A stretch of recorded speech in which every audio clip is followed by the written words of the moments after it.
นุบขอบใจเพิ่นแน่ขอบใจเด้อนี่จำนวนเงิน 1,000 บาทหรือว่า670,000กีบ670,000กีบนี่ FC เพิ่นซอยซื้อฝากมาซอยซื้อสบายดีพ่อแม่พี่น้องปองปายเบิดสุขุสุคนเนาะสบายดีปาลุงเอาทั้งภายในและต่างประเทศเด้อพอๆกับบ่าวจอยเส้นเก่าเส้นเคยท่านผู้ชมพอๆกันมื้อนี้กะพี่แหละท่านผู้ชมมาทางเฮือนน้องบุญมาน้องวาดพี่เด้อท่านผู้ชมเนาะกะมื้อนี้ก็มีผู้ใหญ่ใจบุญเพิ่นโอนเงินมาให้บ่าวจอยนี่มาให้กับน้องบุญมาเพิ่นเพราะว่าสิใกล้สิฮอดวันคล้ายวันเกิดแล้วเนาะซึ่งน่าจะเป็นวันที่15ตุลาเนาะเดือนนี้เดือนตุลาเลยกันยาตุลาแม่ละเดือนตุลาเป็นวันที่15วันคล้ายวันเกิดเพิ่นและทาง FC เพิ่นก็โอนเงินมาจำนวน 1,000 บาทให้ออกซอยซื้อเค้กซื้อหยังประมาณนี้เนาะท่านผู้ชมเนาะมื้อนี้ป้าจอยก็มาแต่เช้าแล้วก็นำเงินมามอบให้น้องเพิ่นเนาะโอเคเขาไปหาน้องเพิ่นแล้วท่านผู้ชมสบายดี FC ก่อนล่ะสวัสดีคือเป็นวัดบ่ แม่น อ๋อลูกตะไคร่มาเป็นวัดอีกบ่บัดนี้บ่ได้แม่นนอนดึกบ่บ่ได้นอนดึกโอ้ตายมันสิไข่ฮอดวันเกิดนี่บ่ จักหน่อยวันไข่วันเกิดบ่ได้จัดแน่เนาะจังได๋เนาะเป็นไข่ก่อนเด้ไปถอนแล้วบ่เงินเป็นไข้หวัดซื่อไข่วัดซื่อๆเนาะกินเค้กได้อยู่จัดงานก็ได้อยู่ไปถอนแล้วบ่เงินไปเบิกแล้วบ่เงินน่ะเบิกเงินนำน้ำมันผู้ใหญ่เพิ่นแล้วบ่ทางห้านแล้วบ่ๆยังมื้อใดจังอันนั้นจังถอนจังเบิกเงินมาซื้อเค้กน่ะบ่ได้เบิกมีแล้วใส่เงินซื้อเค้กมีแล้ว ได้มาแต่ไสบ่ฮู้เอ้า อย่าบอกได้ว่าขอนำแม่ขอนะแม่อีกจักมื้อก็ฮอดวันคล้ายวันเกิดมื้อนี้วันที่เท่าไหร่ล่ะ2 มื้อมื้อนี้วันที่10เท่าไหร่ล่ะ13อีก2มื้อฮอดเนาะวันที่15บ่แม่โอ้วันที่15ในวันคล้ายวันเกิดไก่ยำยอจอเข้ามาแล้วเนาะดีใจอยู่บ่ บ่ กะยันว่าดีใจและไก่สิฮอดอันวันนั้นวันคล้ายวันเกิดแล้วอยากจัดงานเด้บ่ดีใจเสียเงิน เค้กก็ต้องซื้อแล้วเค้กเนาะซื้อมากินเนาะซื้อมาเป่าซื้อเนาะ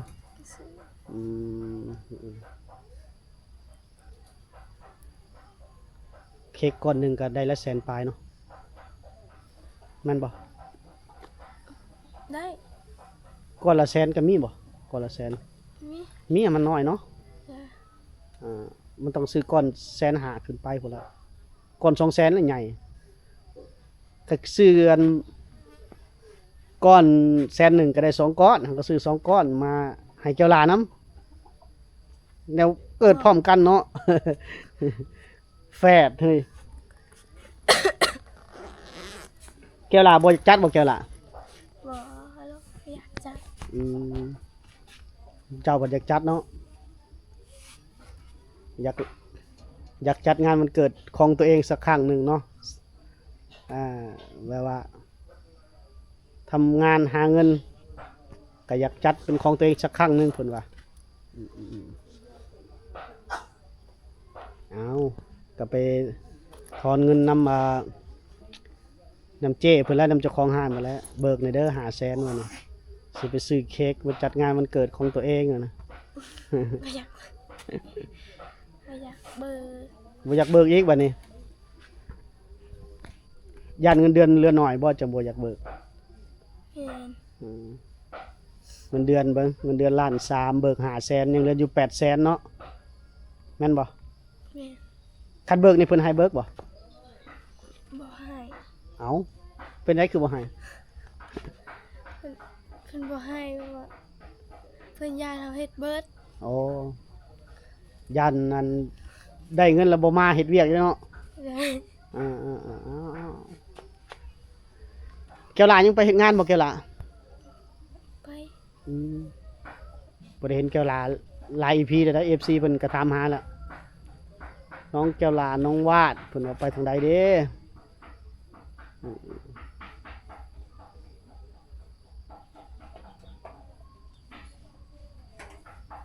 เป็นวัดนี่แม่นนอนดึกอีกบ่เนาะเป็นวัดนี่หากระลูกตะไคร่มาบ่พอฮอดเท่าใดจังได๋เป็นไข่จอยกว่าเก่าอีกเจ้านี่พร้อมลงกว่าเก่าอีก แห่งสิบ่มี บ่มีเนื้อบ่มีหนังน้ำบ้านน้ำเมืองแหละ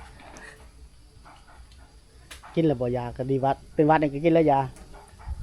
ทิฟฟี่สักซองหนึงดีโคเจนบ่มันหยังนั่น บ่ได้กิน กินแล้วนอนคักเท่าใดกันกินยาพวกนี้รับยาวๆเลย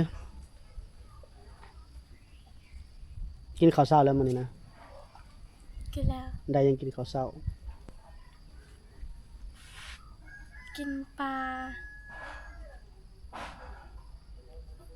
กับอาหารเขาเอามาให้ เนาะ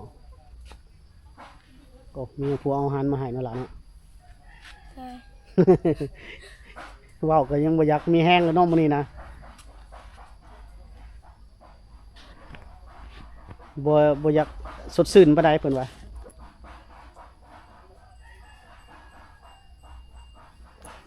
ยังบ่ค่อยสบายเนาะไปล้างถ้วยแต่เช้าอยู่บ่แม่นลุกแต่เช้าแล้วน้ำหมอกตกหำหัวบ่ช่วงนี้น้ำหมอกลง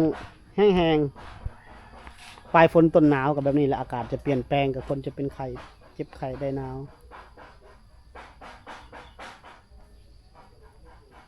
กินยานอนพักผ่อนคือเก่าบัดฮอดงานมันเกิดมันจังคึกคืนมันจังมีความสุขมันจัง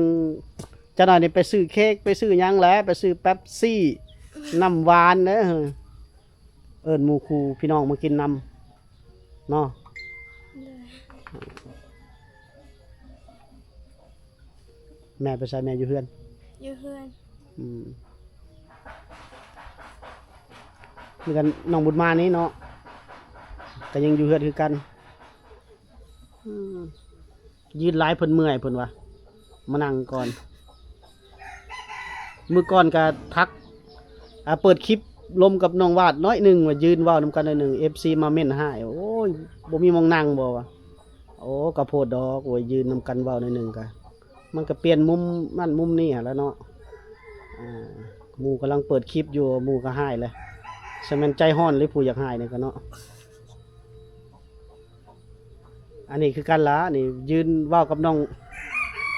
บุญมาประมาณจัก 2-3 นาทีประมาณนั้นละ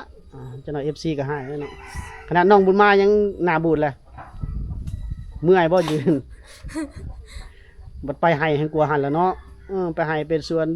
นับเป็นสังย่างขึ้นภูยืนกว่านี้อีกเนาะน้องบุญมาเนาะนี่จะหน่อยเพิ่นไปให้ไปหาหน่อหมอกหาหน่อไม้แห้งนัก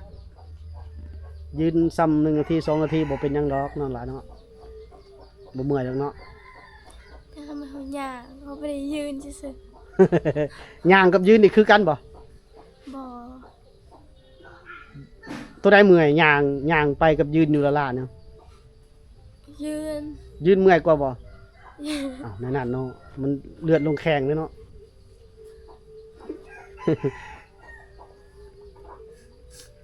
เลือดลงแข้งลงขาได้เนาะล่ะเนาะ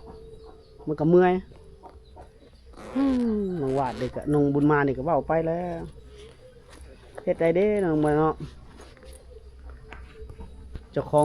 องวันคล้ายวันเกิดผัดบ่สบายแหละเป็นหวัดอีกแล้วบาดนี้แต่เพิ่นว่าสู้ได้อยู่ดอกเป็นหวัดซื่อๆบ่ได้นอนไข้คือมื้อนั้นเนาะ มื้อนั้นนอนไข้จนไห้โอ้ตายแล้วนักเติบแล้วมื้อน่ะเพิ่นแม่เพิ่นเอิ้นเพิ่นได้นะแบ่บ่ไปบ่แบ่บ่ไปบ่โอ้บ่ได้แบ่มันใส่น้องบุญมา เลยเม แบ่นี่คือแพะเนาะได้แบ่มันใส่เกาะแบ่ผู้ใดเอาให้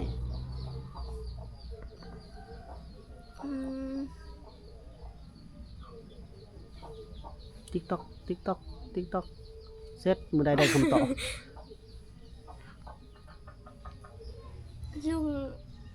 ลุงเอามาให้ โอ้อ้ายเพื่อสิได้คำตอบจากเพิ่น โดนอะไรเนาะลุงมันจะใส่ลุงมันใส่ละ ลุงอยู่บ้านแกงแปะ โอ้ เปิดเอาให้เลี้ยงเดี๋ยวลูกอะไรกับปันกัน อ๋อเลี้ยงแพะเลี้ยงแพะ แพะแบะหรือว่าแบะหั่นแหล้วเนาะบ้านเขาเอิ้นแบะคนลาวนิยมเลี้ยงแพะเลี้ยงแบะนี่เพราะว่ามันเลี้ยงง่าย ออกลูกไวออกลูกหลาย แต่มันก็อันเสียชีวิตหรือว่า เป็นพยาธิดุพยาธิปากเปื่อยบ่พยาธิหยังหนาหนาวมันหยังมันก็นั่นไว้พวกแพะพวกนั้นต้องเลี้ยงเป็นได้ผู้เลี้ยงจับก็จับผู้เลี้ยงเป็นบ่อนอนก็ต้องสะอาดคือกันได้ประเภทพวกนี้นี่เพิ่นนำมาจากโตเพิ่นมาให้เลี้ยง ชาม อ๋อ ตัวหนึ่งตายแล้ว แหนตายอยู่นี่หรือตายอยู่ไส ทายุเฮินเมเทา โอ้ตัวใหญ่บ่หรือตัวน้อย ตัวน้อย อืมมันก็อันนั้นไว้นะ ไอ้ตัวมุดดง อืม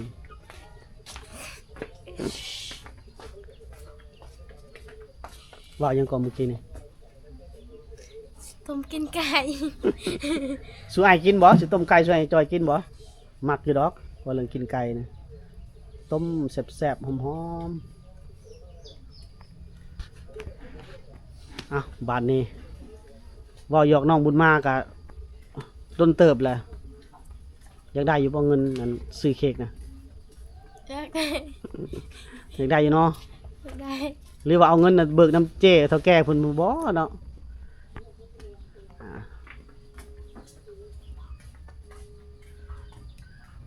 อยากได้อยู่เนาะพอได้อันนั้นซื้อเค้กวันเกิดซื้อเป๊ปซี่เนาะเค้กก้อนหนึงเป๊ปซี่จัก2ตุ๊ก2 ขวดใหญ่ๆน้ำแข็งขนมเค็บกุ้ง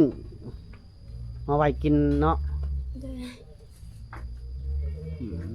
บ่ฮู้ว่าไอ้จอยสิว่างมาบ่มื้อนั้นเด้อเพราะว่ามื้อเทื่อก็มีแผนมีงานมีธุระ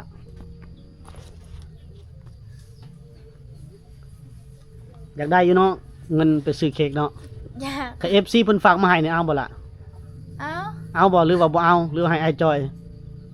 เอา คันได้นี่ไปซื้อเนาะได้นี่ไปซื้อเนาะเค้กเนาะซื้อเค้กก้อนหนึงบ่หรือเอาซื้อให้แก้วหลานำบ่หรือแนวใดสุดแต่เจ้าเนาะ เดิน ย่อมือนบขอบใจเพิ่นแหน่ ขอบใจเด้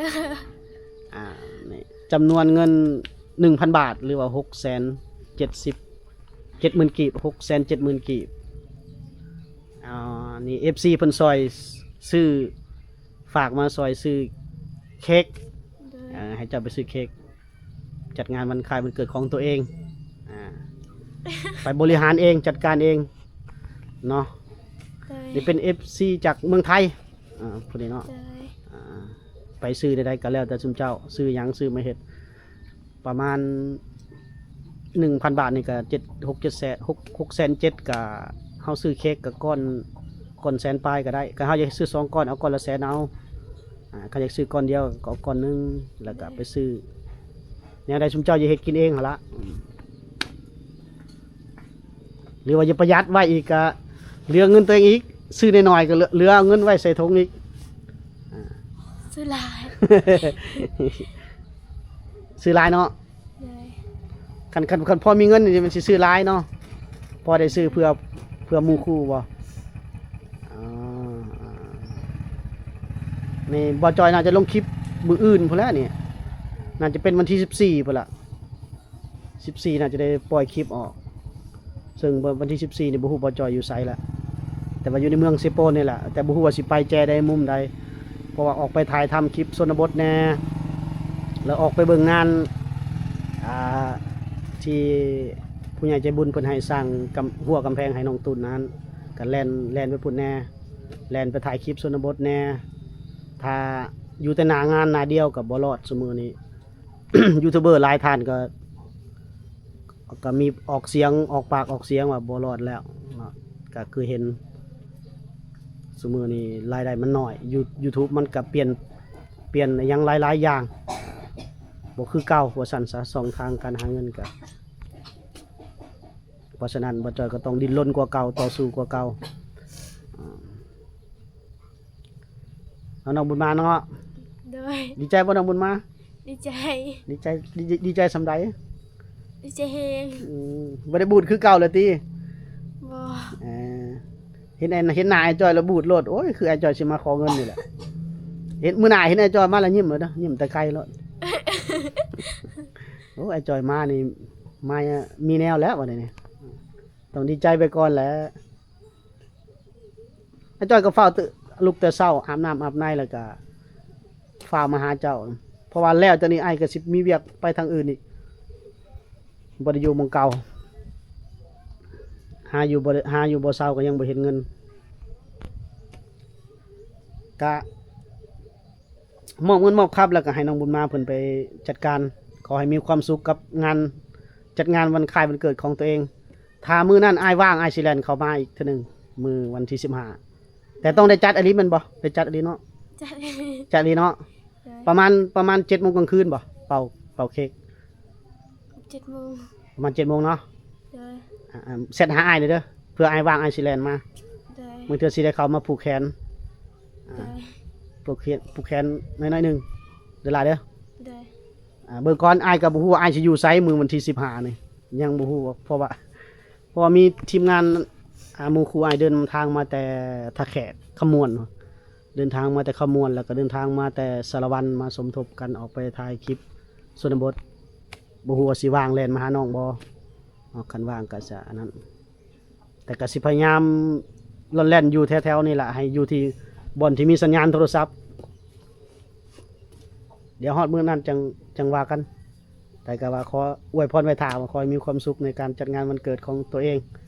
โดย เนาะครั้งหนึ่งในชีวิตว่าซั่นเนาะ โดย ขอให้มีความสุขกินเป๊ปซี่หลายๆมันอิ่ม ซื้อเค้กก้อนใหญ่ๆมาปาดแล้วก็ทาหน้าตัวเองหนิดนึง